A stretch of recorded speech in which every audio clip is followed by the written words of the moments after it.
Originally, this video was supposed to be a fork review, but I learned so much from all of this that the video turned into much more than just a review of a fork. We talk about all kinds of mountain bikes, but after 25 years of riding, I feel that in the real world, the number one factor of how any bike will ride boils down to the fork on it. Give the best bike in the world a harsh riding fork, and it'll ruin your experience faster than a weatherman predicting sun on the morning of that 4th of July parade. With this in mind, I installed a Loner Zeb test fork onto 2 carbon enduro bikes, an Ibis Ritmo V2 and a Pivot Firebird, and onto 2 aluminum enduro bikes, an Ibis Ritmo AF and an All HL Coton. The results really surprised me. While I did like the fork on all 4 bikes, I had a bit of a grand finale epiphany when I certainly preferred it more on some of these bikes than on others. I want to give a big thanks to Jensen USA, who sponsored this video. Thanks, Jensen. Jensen's a leading online retailer for mountain bikes, parts, and accessories here in the United States of America, and they carry the Shox Zeb Ultimate. They also carry the main competition for the Shox Zeb, including the Fox 38, the Öhlins RXF 36, and a bunch of forks from DVO, along with a few other brands. I've got a link in the YouTube description below over to Jensen's website where you can learn all about the Shox Zeb Ultimate, and anything you purchase from my links below over at Jensen's website will help support my channel, so thanks in advance. Beyond Jensen, I'm also supported by P&W Components and Industry 9. Let's jump into the video, find out what exactly happens when you try a Zeb on 4 very different bicycles. Let's do it. Before I get into the subjective reviews of how each bike responded to the Zeb, first I want to share some data. Forks have a few jobs. Hold the front wheel in place stouter than an Olympic deadlifter, preventing it from twisting side to side or from fore to aft. A stout front end flexes less and keeps the bike predictable and consistent.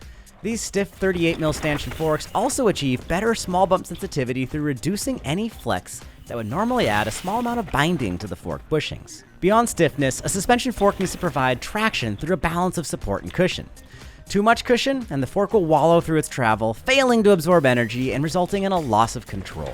Too much support, and the fork won't respond sufficiently, creating impacts that result in a loss of control. After I had the Zeb set up to my liking, I installed the Motion Instruments data acquisition device to get a good idea of how fast and how often the fork was compressing. These numbers on their own are not an end-all, be-all deciding factor of what fork to buy, but they objectively help us understand what a fork is actually doing. Compared to the other forks I've measured, the Fox 36, 38, a Marzocchi Z1, the Öhlins RXF 36, the Zeb was right in the ballpark of what I was expecting. The Zeb doesn't ride quite as high in its travel as does the Öhlins, and the damping is also more open than the Öhlins and even the Fox forks. At 170 pounds, I am actually using more damping clicks on the Zeb than I do on the Öhlins fork, which at full open compresses a tad slower than what I'd ultimately prefer. Fox forks can usually achieve the feel and speed I'm looking for, though I do end up just barely using minimal clicks at most. Kudos to Shox for providing what I feel is the best range of adjustability for riders between 150 and perhaps 200 pounds.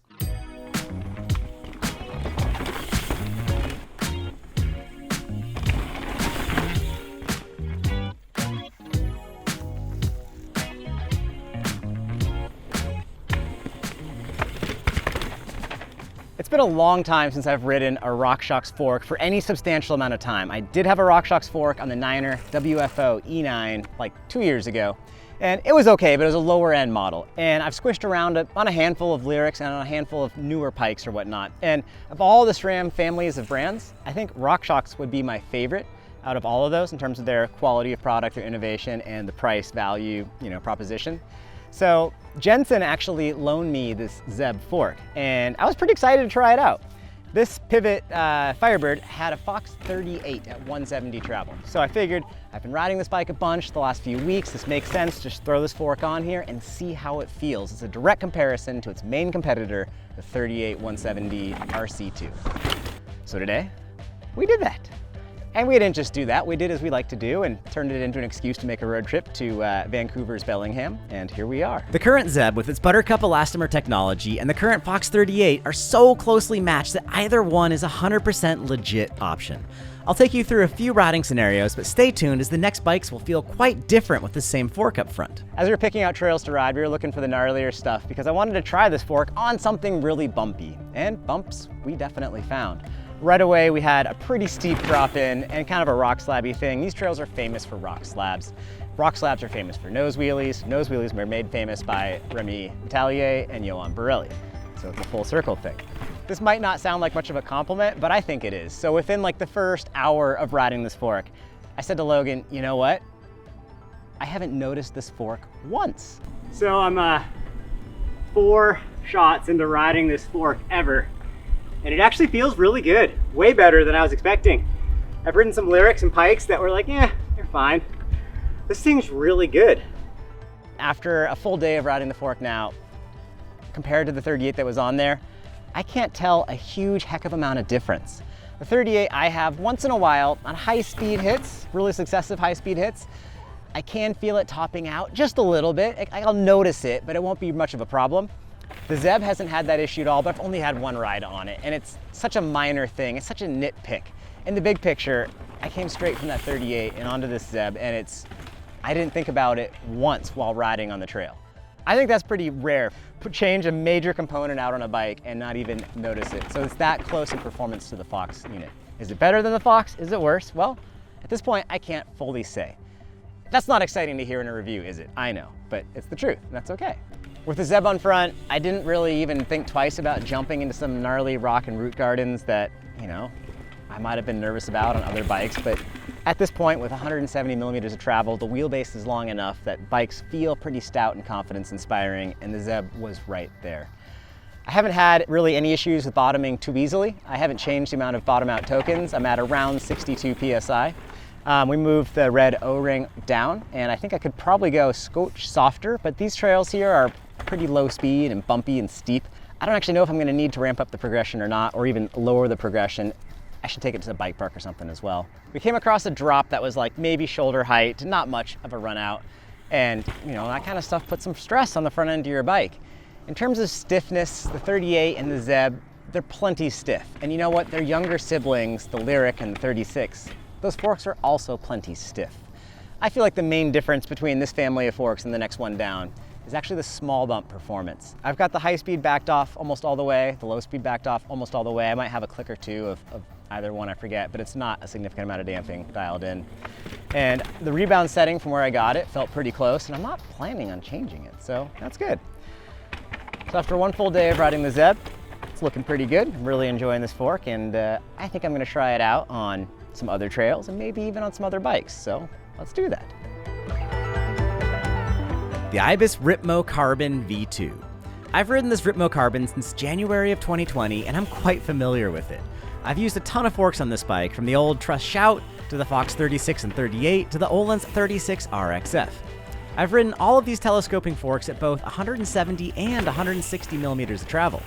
Normally, I prefer a 170 fork on the Ripmo chassis as it slackens it and raises the BB ever so slightly. Lately, I'd have what many consider to be perhaps the best modern trail fork, Fox 36 160 RC2 on the Ripmo. And that was definitely a good all-around setup. The Zeb Ultimate 3 RC2 at 170 felt beefier than what I've been expecting, and was kind of a touch more fork than what I really wanted. This was a surprise. It's a great fork, but its 170 millimeters of travel is so much plusher than the 147 millimeters of rear travel, the bike lost some balance. This is not something I was expecting to have happen.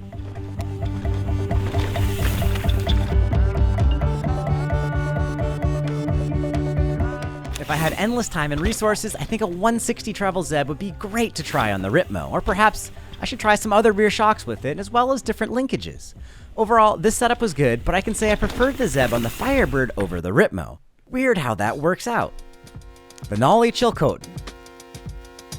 If y'all will notice, this year I haven't really posted much with that Chilcotin. It's a good bike, but it hasn't been my favorite. The Zeb was an absolute surprise and really opened my eyes to the capabilities of the Nolly Chilcotin.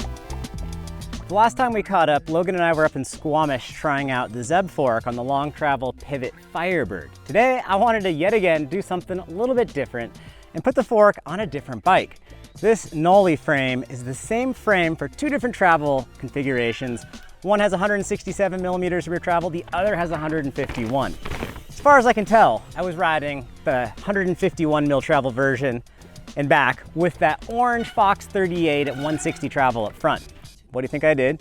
Busted out the old 5 mil, 6 mil, 4 mil, 2.5 mil, and went to town, made some swaps. I wish I would have done this earlier. Holy cow. I am enjoying this bike a lot more with this configuration. If you watch my videos for the last like 4 years, basically whenever I have a 160 bike and I put a 170 fork on it, it turns that frown upside down. So once again, same story, repeated here, different bike. Right away, as we jumped into some trails here, I started to just feel more comfortable on this setup. I don't know why, but it felt like I could get more air and pop higher with this new fork on the front. Is that due to the new fork? No, it's not really. It's due to the amount of length between the axle and crown. It's not the fork's performance per se that makes the bike feel more poppy. What that has changed, it's shortening the reach measurement. As your front end gets longer, it ever so slightly shortens the distance between your center of your bottom bracket and the center of the top of the head tube because the bike's been tilted back a little bit. Shorter reach bikes are usually easier to yank up into the air. Because this fork is nicely progressive, I'm not scared of big old slap down landings. So confidence plus easier ability to pull up means bigger hucks. As sometimes you do, I got kind of carried away with this new feeling of, ooh, giddiness, let's go high in the air. And I wanted to conquer an old log ride. I did this log ride once in 2018, riding the old Mojo 3, and I was kind of nervous because it's kind of high up in the air. It's skinny, the log's ready to crack and break, so it's like shaking and old and dry rotted. I actually had the wrong front tire on, so everyone thank Logan. I made him sacrifice and grabbed the 2.3 off my bike and put the 2.5 from the pivot he's riding onto here, so I got the proper width tire. This log ride's a little bit sketchy. I just keep imagining ways to like fall and smack into a rock or fall off of a cliff. But after a dozen or so run-ups to it, somehow I was feeling confident and I was thinking, with this fork, I could probably huck, not just the way I did it in the past off the little side, but I could probably huck way down to the bigger side. So what do? You start taking pedals across this skinny log, 6 feet, 8 feet high in the air. And then I started to lean left because I knew I had to jump left, and I jumped like a bike length too early, which is kind of sketchy, but landed, had a little bit of a bounce, and was safe. And once you do something like that once, your confidence goes up if you don't die, and you think you can do it again. So went and attacked that log a second time, and Logan lined up an even cooler looking shot. And I actually stayed on the log almost longer than ideal, and then popped off at the end, caught plenty of backside. That kind of a stunt, like I didn't even bottom the fork out. So having done it, I don't really want to go back and session it. It's a little bit dicey, but yeah, just having the right bike for that scenario, which I do now with the longer travel, it was a lot of fun. That was cool. We got a few chances to ride the Zeb through some root gardens, and I'm pretty familiar with these root gardens. It's hot as dickens today. Usually when we're here, it's raining and everything's crazy slippery. Right now, we're really enjoying, at least I'm enjoying the dry and dust because the roots have a lot more traction. You can probably see how active the Zeb is through these roots. At first, I didn't really notice that I had changed the fork when I was getting on the Switchblade. With this bike, I am noticing the whole bike rides a lot better. I'm handing that more to the longer travel rather than just going to a Zeb per se. I think a 38 at 170 would also feel noticeably better than the 38 at 160. The Ibis Ripmo AF. My Ripmo AF is a pre-production sample, and it certainly isn't the stiffest bike out there. I actually plan to sell my bike soon and take advantage of Ibis's 25% off sale on a new Ripmo AF and buy myself a production version. That said, the Zeb was a bit too much fork for my AF. It has the front end feeling extra flexy, and with the stock rear linkage, the Zeb was a lot more plush than the rear suspension. As a result, the bike lost more balance than even the carbon version did. I definitely preferred the feel of the Zeb on the Ripmo Carbon over the Ripmo AF. Coming into this experiment, I was not expecting that to be the case whatsoever. Today was a yearly record high for Bellingham temperatures, so we wanted to get the heck out of Dodge and go someplace not quite as hot to ride our bikes. Unfortunately, Bellingham is also the coolest place in like the entire Pacific Northwest, with one exception. So after researching tons with the old iPhone, made a trip down here to the lush forest, and it's maybe a degree or two cooler, not as cooler as we were hoping, but more importantly, it's a whole new place we've never been to before, never ridden, and it's something not all that popular with all mountain bikers all around the place, so it's cool, check out something different. We stumbled across an old set of dirt jumps, so we figured to warm up, we'd try and hit those a few times, and I had one of the best over clears of a jump that we've caught on film in a long time. I took an extra pedal stroke, I don't know why, and sent this jump just a little bit too deep, and next thing I know, I'm sailing all the way past the landing, all the way to flat, from a good 8 or 10 feet up to just wham! I regret that pedal stroke more than anything in my entire life. That was like 8 feet to absolute flat.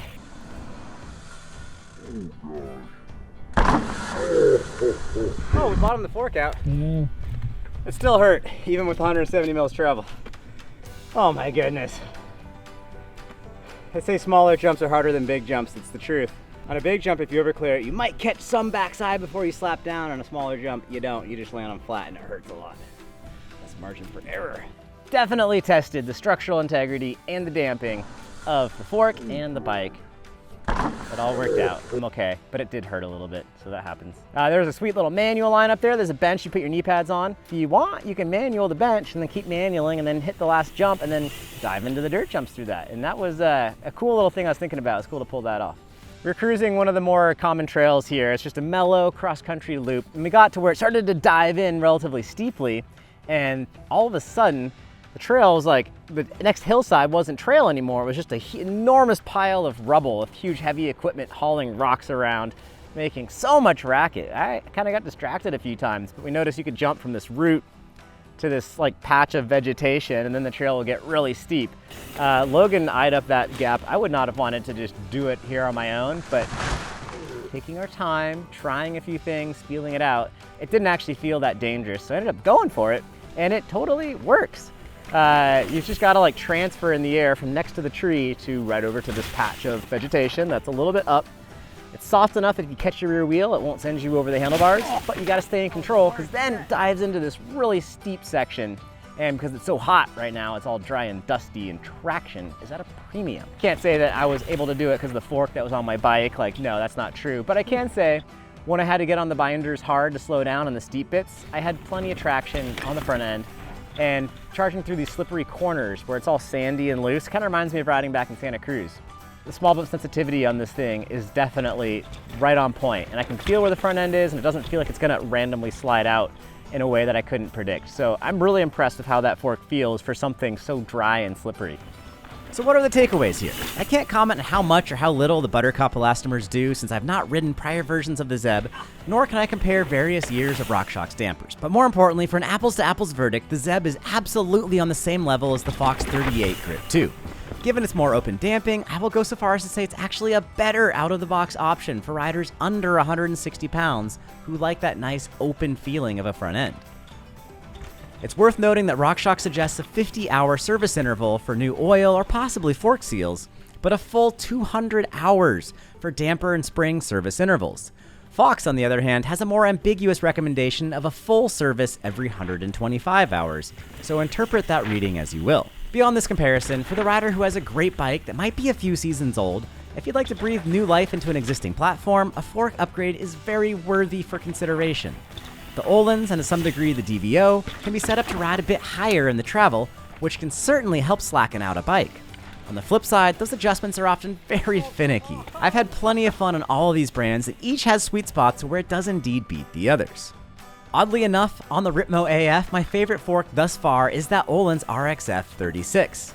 On the Ibis, I really like the 38 and the 36, but I give my nod to the 36.